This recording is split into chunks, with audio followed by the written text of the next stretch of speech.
warahmatullahi wabarakatuh. Silakan. Silakan Bu Susi. Iya Bu, ini Pak Ustadz, Ya. nah hutang ini Pak, tadi kan dikatakan bahwa kita menghutang ke orang itu memang lebih nilainya lebih tinggi karena bermanfaat. Nah ini ada dilema gitu Pak, untuk orang yang ya berhutang, cuman kayaknya kita kenal dia memang entah niat, entah nggak ada, tidak mengembalikan itu dalam waktu cukup lama, dan biasanya orang yang berhutang itu kalau dia tidak mengembalikan, dia berjumpa dengan orang yang dia hutangi itu, ya kayaknya nggak mau tatap muka, jadi pura-pura kayak nggak kenal gitu loh Pak, uang muka gitu ya Pak.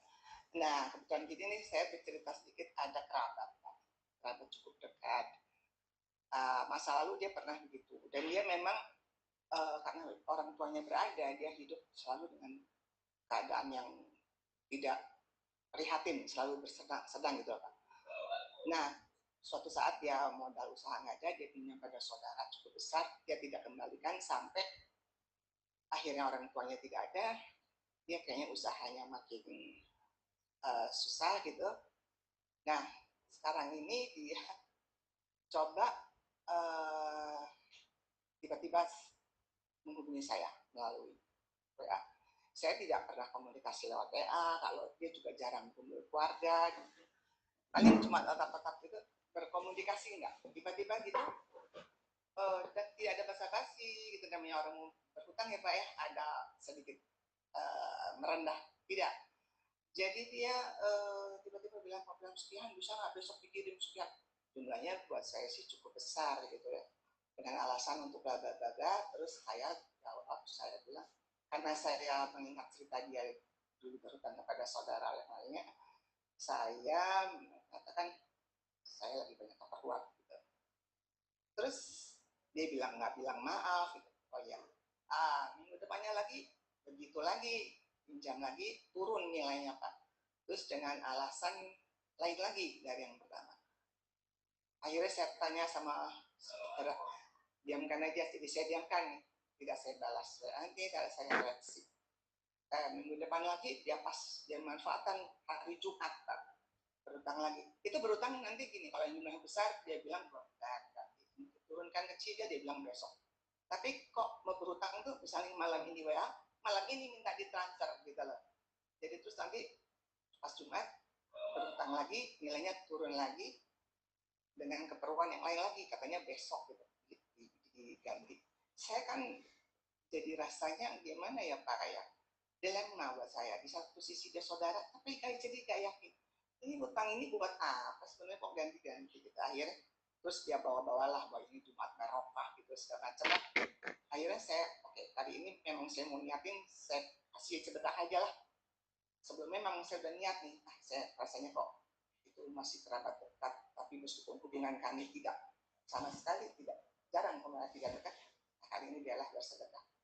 Maksudnya tiba-tiba tadinya dia ber-WA itu, terus saya kira saya tidak mau juga.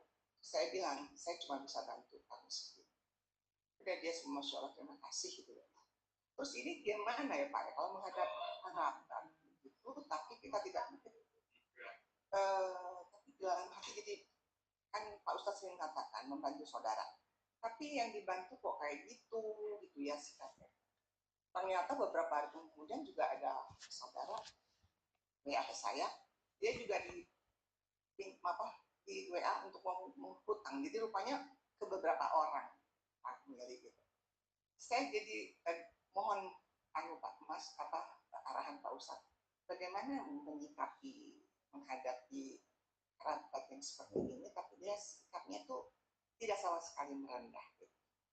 Jadi saya sedekahkan aja, jadi tapi jadinya kayaknya kan seolah-olah setelah saya tuh kayak terpaksa ya Pak. Jadi saya memang udah niat pas saya sedekah aja. Tapi kalau saya minjamkan, saya kayaknya nggak habis dengar dia riwayatnya kalau pinjam tidak mengganti gitu. Mohon arahnya. Ya, ya. Ya, pertama ya, meminjami itu bukan wajib ya, sunnah hukumnya. Itu pertama. Jadi tidak berdosa kalau tidak meminjami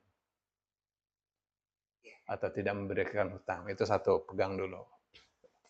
Terus yang kedua, seorang itu bisa melihat orang yang minta hutang itu sebenarnya butuh atau tidak butuh. Ya, satu ya. Kalau dia lihat dia ini memang butuh mendesak, dia paham ini butuh mendesak. Nanti kan kita lihat ya, ini bakalnya bisa bayar apa tidak. Terlebih kalau saudara kan kita tahu, nggak bakal bisa bayar. Ya, tapi kita tahu ini untuk anaknya sekolah, untuk anaknya kuliah misalnya. Nah, ya siapa lagi kalau bukan saudaranya yang nolong? Ya anggap saja anak dia, anak kita baik, ya nanti kita bisa dua cara. Nah ini saya pinjemi ya, jangan lama-lama. Kapan paling cepat? Misal, karena kita untuk didik dia supaya dia berpikir. Ya setahun deh, baik setahun ya dicicil ya setiap bulan. Ya misalnya 1 juta, 1 juta, jadi 12 juta kan. Dicicil, bisa nggak nyicil? Ya, kalau kita mau mendidik dia, misalnya nih harus dididik supaya tidak supaya dia berpikir. Tapi kalau kita tahu memang sangat terbatas sekali, ya sudah kenapa kita tidak katakan ini kamu bukan hutang ya, ini 12 juta ini untuk anak kamu kuliah, untuk anak kamu misalnya sekolah. Ya tahu bayarannya memang ya kita dikasih tahu ya rinciannya ini untuk anak saya sekolah. Saya nggak punya spesial, anak saya harus sekolah. Ya anggap saja itu anak kita sendiri.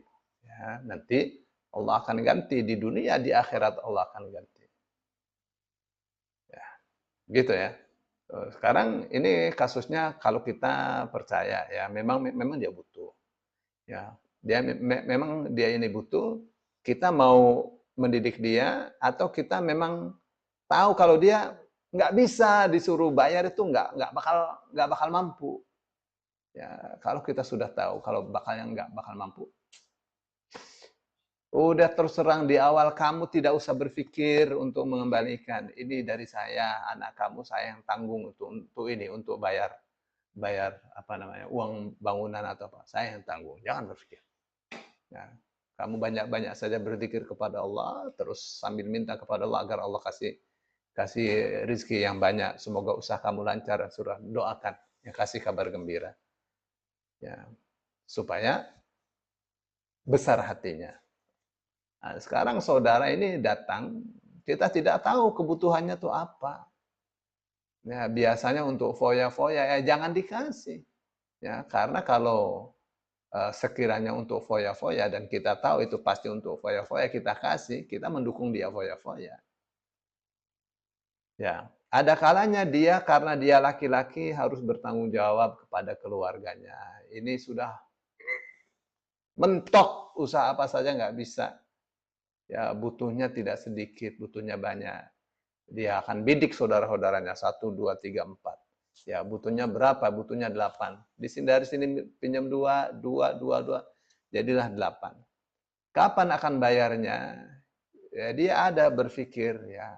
Dia ada berpikir kapan bayarnya. Tapi mungkin dia tidak tahu bisa apa tidak. Ya. Bisa terjadi begitu pada seseorang, sangat bisa dan itu paling rata-rata. Orang rata-rata hutang untuk mengembalikan tidak bisa, rata-rata. Ya, kenapa? Karena dia tidak punya usaha yang misalnya yang tetap. Atau jualan dia jatuh. Justru dia berhutang karena dia jatuh, misalnya. Tuh, maka di situ tuh dianjurkan orang yang mampu untuk memberikan, untuk membantu orang yang dalam keadaan jatuh dengan menghutangkan. Dia tidak rugi dengan menghutangkan karena uangnya akan kembali. Ya, dan dengan begitu dia telah memberikan manfaat dari uang yang dihutangkan itu. Nah, ini orangnya enggaklah dia mah hanya malas saja. Ya, kalau dia malas, coba jangan dikasih hutang. Ya, semua sepakat jangan kasih hutang. ya supaya dia berpikir. Begitu, jangan dikasih. Nah, bagaimana bisa tidak dinasehati? Kalau bisa dinasehati, dinasehati. Diajak makan bersama, ditanya, "Kamu ada kesulitan apa sebenarnya? Ya, kesulitannya seperti apa? Bisa kita bantu enggak? Kalau hutang selesai habis, dan sehari 2 hari habis, ya kamu akan kelabakan lagi. Kamu bisa enggak cari nafkah supaya keluarga kamu tidak keteteran?" Bisa, kalau dia laki-laki ya, gitu. Ya, bisanya apa? Ya, saya bisanya cuma Gojek, baik. Apa yang kurang? Ya, saya maunya mobil, karena bisanya mobil. Dia sudah hitung, Gojek dengan mobil itu sehari minimal 500. Ya, dia sudah tanya-tanya, misalnya, kalau begitu bagaimana saudara-saudaranya berkumpul untuk uh, bisa memperoleh mobil untuk dia usaha. Bagaimana misalnya ya, DP-nya 50 juta. DP-nya 50 juta, terus sewanya, cicilannya 3 juta misal. Nah, berarti dia mesti ngumpulin uang sehari minimal 150 misalnya. Ya, lebihnya itu untuk bensin, untuk makan, begitu. Jadi ada dikasih solusi. Ini orang ini pasti bermasalah. Ya. Nah, permasalahan itu akan selesai dengan komunikasi. Ya. Diajak bicara. Ya. Karena kalau kita diamkan saja nggak bakal selesai. Nanti hutang lagi, hutang lagi, hutang lagi. Begitu sih mestinya kasih sayang itu kasih sayang itu dirawat, kasih sayang itu dijalankan dalam keluarga, dalam kerabat. Ya, begitu deh Ibu. Sementara pendapat saya, mungkin ada yang mau menambahkan. Ini masalahnya yang bikin kita ini tuh yang bersangkutan itu sifat, istilahnya ya, mungkin pribadi orang gitu. Jadi sifat agak angkuhnya itu di zaman dulu sampai sekarang tuh tidak ada perubahan, dan ke kita aja nggak pernah komunikasi gitu. Jadi saya agak ininya kok, kalau ada pertemuan keluarga kan jarang datang. Pas sekali datang tuh sebagai yang lebih muda tidak pernah bertegur sapa, tidak gini, kok ujuk-ujuk tiba-tiba beraninya japri langsung pinjam uang gitu. Jadi buat saya ini aja komunikasi nggak pernah, say hello istilahnya gitu loh Pak. Iya. Kok langsung berani-beranian tanpa ada rasa sungkan. Ya, diomong, kamu sini. Kamu jangan pakai WA, sini datang. Kalau dia lebih muda. Sini datang. Kamu tuh dia yang sombong. Jadi ngomong terus terang. Kamu dengan saudara tidak ada tegur sapa, giliran tegur pas menyapa kita minta hutang, kamu dalam keadaan seperti apa sebenarnya keadaannya? Ditanya.